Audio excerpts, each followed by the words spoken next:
Perusahaan Bayerische Motorenwerke atau yang lebih kita kenal dengan nama BMW didirikan pada tanggal 7 Maret 1916 oleh Franz Joseph Pope dan berkantor pusat di Munchen, Jerman. Pada awal mula berdirinya, BMW memproduksi mesin untuk industri, mesin kapal terbang, dan sistem pengiriman kereta. Hingga setelah 10 tahun perusahaan berdiri, mereka memproduksi motoret pertamanya yang diberi nama seri R32 yang menggunakan mesin ciri khas BMW, yaitu mesin berukuran sedang dengan posisi silinder dan poros gardan memanjang. Pada tahun 1928, perusahaan berfokus untuk memproduksi kendaraan, terutama mobil dan motor hingga awal 1932.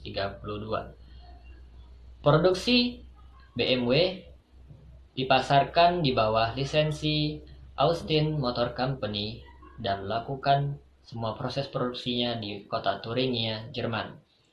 Kemudian pada tahun 1961, BMW mengeluarkan model 1500 dengan desain yang lebih elegan dan menggunakan mesin modern. Dan di tahun itu pula, BMW memperluas pangsa pasarnya dan membuka beberapa pabrik di Berlin, Afrika Selatan, dan Amerika. Selanjutnya, saya akan menjelaskan analisis SWOT dari perusahaan BMW.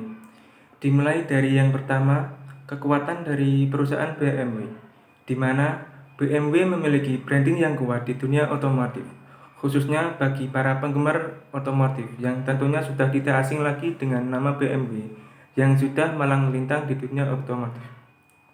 Kedua, segmentasi pasar BMW yang mampu menjangkau berbagai segmen. Dilihat dari produk keluaran BMW yang ditujukan untuk berbagai segmen dari seri produknya yang bermacam-macam. Dan ketiga, inovatif dan impactful, yang mana dari tahun ke tahun BMW selalu mengeluarkan produk terbaru yang memiliki inovasi, baik itu dari fitur maupun desain yang tampaknya dapat mempengaruhi perkembangan dunia otomotif. Selanjutnya adalah kelemahan dari BMW.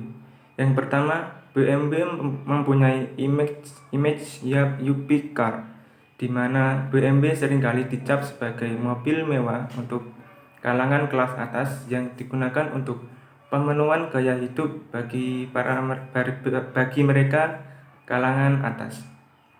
Kedua, dibutuhkan perawatan ekstra dalam penggunaan produk BMW, yang mana tentu sudah kita ketahui bahwa produk-produk mobil maupun otomotif Eropa lebih membutuhkan perawatan ekstra dibandingkan mobil-mobil keluaran Jepang maupun yang lainnya. Dan ketiga, identik dengan produk kelas atas.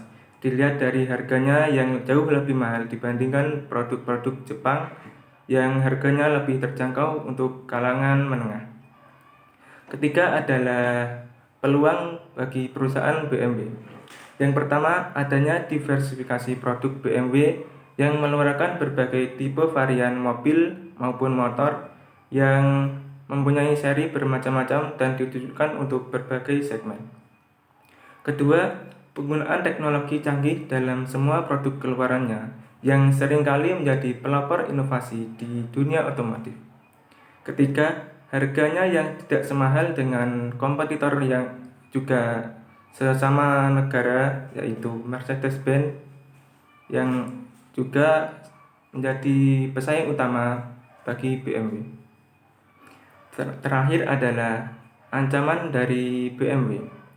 Yang pertama, posisi BMW yang kurang bagus dengan banyaknya produk keluaran Jepang, khususnya di negara berkembang.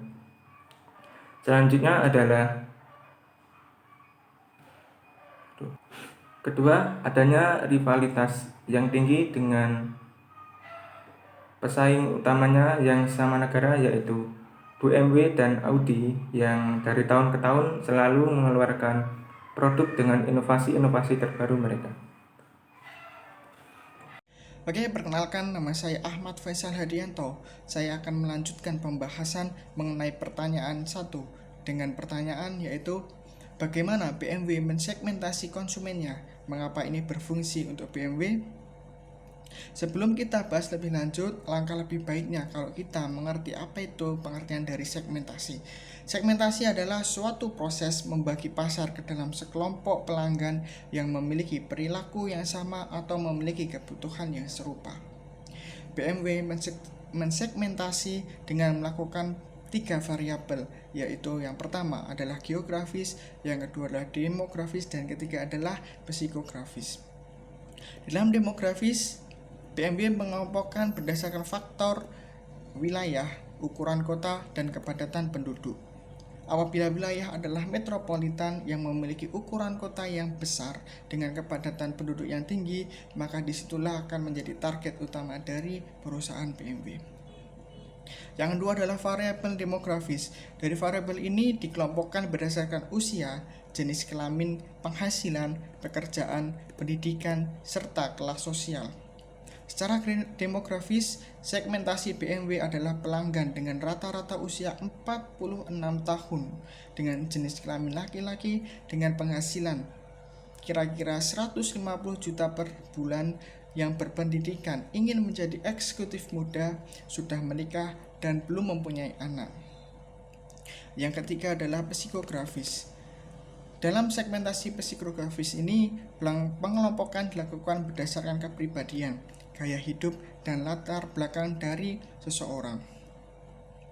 Untuk psikografis ini adalah orang-orang yang cenderung untuk menjadi pekerja keras, aktif, dan orang yang suka hidup mewah karena ingin diakui.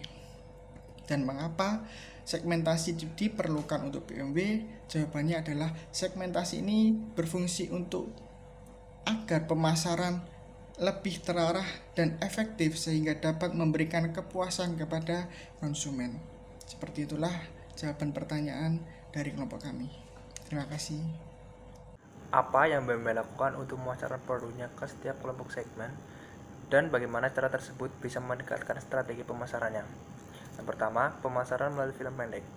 Karena banyaknya pelanggannya menggunakan internet, BMW memanfaatkan hal tersebut dan membuat film pendek seperti Ambus pada tahun 2001 dan Star pada tahun 2001 juga. Yang kedua, pemasaran berfokus pada kota besar. Selain untuk menambah pelanggan, pendirian dealer BMW di kota besar berguna juga untuk efisiensi biaya marketing daripada di kota kecil, dan kebutuhan masyarakat di kota besar lebih tinggi daripada di kota kecil. Yang ketiga, pemasaran tertuju pada orang yang bergaya hidup mewah. BMW memberikan pelayanan produk yang menjanjikan dan bisa dikategorikan kelas atas, sehingga sangat tepat jika BMW memilih pasar tersebut sebagai sasaran. Assalamualaikum warahmatullahi wabarakatuh. Perkenalkan, nama saya Rizky Kurnia Hidayat. Saya akan membahas pertanyaan 3 dari case study BMW. Apakah harus BMW merubah tagline perusahaan yang mengatakan the ultimate driving machine? Menurut saya, BMW tidak harus merubah tagline tersebut, dikarenakan BMW dengan tagline tersebut sudah memiliki keterkaitan yang erat, sudah memiliki sejarah bersama, yang mana BMW semenjak didirikan tidak pernah mengganti tagline-nya tersebut, sehingga tagline tersebut sudah mendefinisikan BMW di mata masyarakat, sudah mendefinisikan BMW di mata pasar dunia, yang mana BMW dengan tagline tersebut akan memproduksi driving machine yang benar-benar high quality, sehingga benar-benar bisa dikatakan ultimate quality dari driving machine yang diproduksi oleh BMW.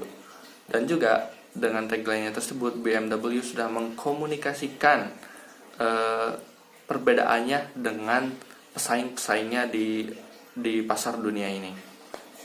Itulah mengapa BMW tidak harus merubah tagline-nya tersebut. Jika BMW merubah tagline-nya, itu sama saja dengan memulai perusahaan dari nol lagi, di mana tagline yang sudah familiar diganti dengan tagline yang benar-benar asing, yang itu akan melemahkan posisi perusahaan di pasar dunia. Terima kasih.